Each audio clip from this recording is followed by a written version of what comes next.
C'est une initiative ambitieuse d'un roi qui a toujours accordé une importance particulière à son continent, l'Afrique.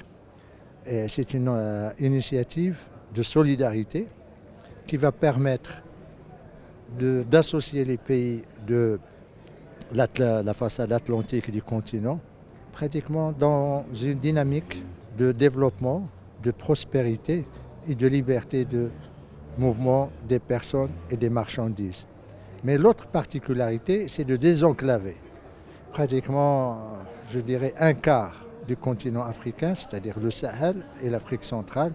Il y a des dizaines de pays qui n'ont pas accès à la mer et pour qui le transport des ports vers leur capitale coûte très cher.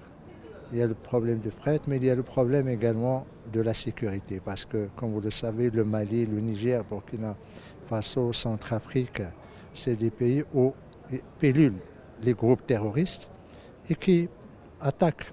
Nous avons eu des victimes parmi les chauffeurs marocains qui contribuent au développement de ces pays.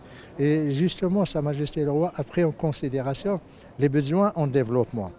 Et le besoin à l'accès à la mer, le besoin à la possibilité de faire le commerce. Et surtout, il y a également l'autre aspect, l'économie bleue.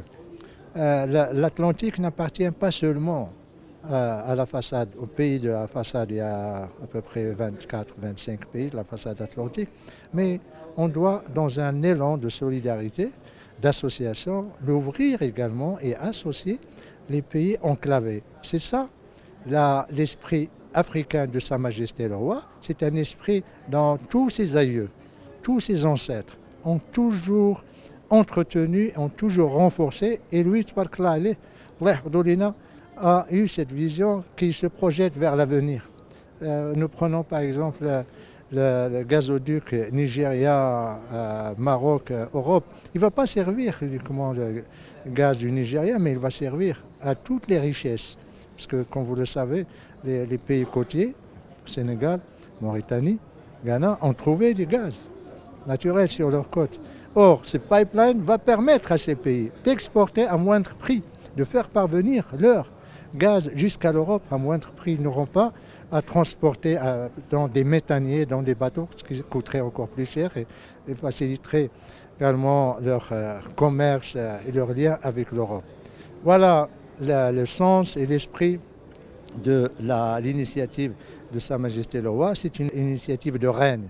C'est une initiative qui va apporter la prospérité, la paix et la stabilité à cette partie du continent qui nous est très cher.